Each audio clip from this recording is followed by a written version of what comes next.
बिस्मिल्लाहिर्रहमानिर्रहीम। तमाम देखने और सुनने वालों को अस्सलाम वालेकुम। जी दोस्तों, आज हम बात करेंगे 3 MPO के बारे में जो आजकल गिरफ्तारियां हो रही हैं। 3 MPO के तहत लोग परेशान हैं कि इसकी पनिशमेंट कितनी है और इसके ऑर्डर्स कौन जारी कर सकता है, इसकी ज़मानतें कौन दे सकता है और इसकी सज़ा जो है कितनी मुद्दत तक हो सकती है। दोस्तों, पहली तो बात, जो पब्लिक मेंटेनेंस ऑर्डर हमारा 1960 में बना था, उसमें सिर्फ़ और सिर्फ उस सूरत में लोगों को उठाया जाता था जिसके ऑर्डर्स डिप्टी कमिश्नर या फिर कमिश्नर देता है कि किसी बंदे को अरेस्ट कर लो, ताकि वो किसी जो आवाम की ज़रूरियात है, आवाम की ज़िंदगी के लिए, आवाम की जानो माल के लिए वो शख्स ख़तरा ना बने। इसलिए पब्लिक मेंटेनेंस ऑर्डर को जारी किया गया था 1960 में। अब जो आजकल की सूरत हाल चल रही है, चूँकि तहरीक इंसाफ के 9 मई के सानिये के बाद काफ़ी सारे कारकुनान को इस हवाले से धर लिया गया और भी काफ़ी सारे जो लोग इस चीज़ में मुलविस नहीं थे उनको भी अरेस्ट कर लिया गया। उसकी क्या वजूहात थी वो भी मैं आपको बताऊंगा।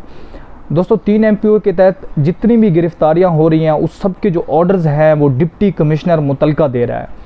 फॉर एग्ज़ाम्पल, अगर किसी शख्स को लाहौर में अरेस्ट किया जाता है तो उसके जो डिटेंशन के ऑर्डर्स हैं वो लाहौर का डिप्टी कमिश्नर ही देगा, उसके अलावा कोई और नहीं दे सकता। और जो इसकी ज़मानतें हैं, इसकी ज़मानतों के लिए सिर्फ़ और सिर्फ रिट लगानी पड़ती है। वो नीचे वाली कोर्ट में भी लगा सकते हैं, सेशन कोर्ट में या फिर हाई कोर्ट में।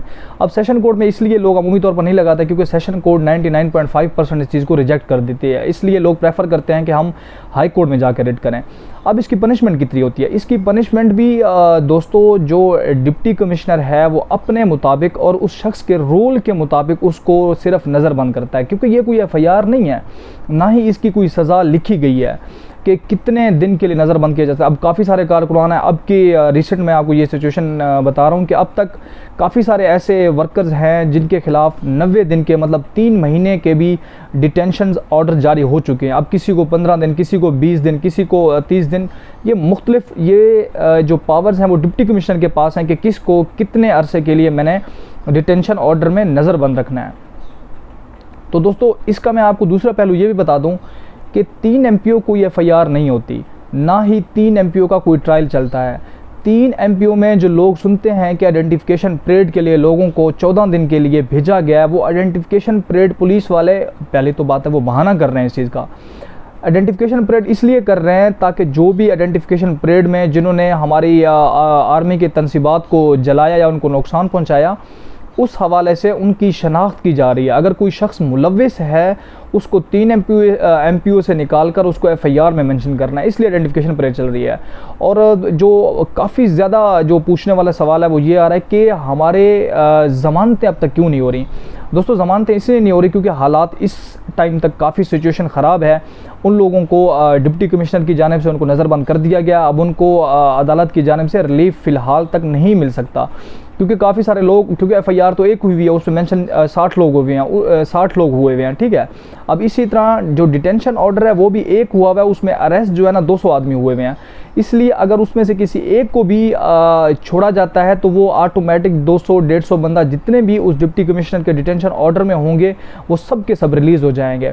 अब जब सब रिलीज़ होंगे उसमें से 50 या 60 अफराद ऐसे लोग भी शामिल हो गए जिनको उन्होंने FIR में जाकर मेंशन करना था, और वो इस शरपसंदी में और इस नुकसान में जो उन्होंने मुख्तलिफ इलाकों में की हैं उसमें वो शामिल थे।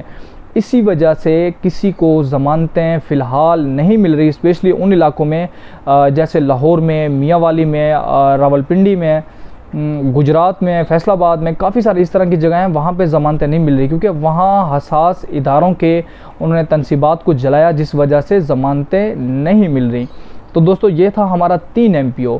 3 MPO को मैं आपको शॉर्ट से दोबारा बता देता हूँ कि जो हमारा 3 MPO है उसकी कोई पनिशमेंट नहीं होती। ये डिप्टी कमिश्नर की ये सवाबदीद डिस्क्रिशनरी पावर होती है कि वो किसी को कितना डिटेंशन ऑर्डर्स दे सकता है। विदिन 24 आवर्स लाजमी पेश करना होता है, लेकिन फिर वो वहाँ जाके आइडेंटिफिकेशन परेड के लिए कि हमने इसकी शनाख्त करनी है, आया कि ये शख्स वहाँ मौके पर मौजूद था या नहीं था, उसके लिए वो जियो फ्रांसिंग कर रहे हैं। मुख्तलिफ नादरा के रिकॉर्ड्स निकाल के वो जितने भी उनके लीगल स्टेप्स होते हैं उसको इस्तेमाल करते हुए उन लोगों की शनाख्त की जा रही है। तो दोस्तों, ये था हमारा 3 MPO। तो अगर आपको वीडियो की समझ ना आए, मज़ीद आप इस हवाले से पूछ सकते हैं। Thank you so much. मिलते हैं एक और वीडियो के साथ। अल्लाह हाफिज़।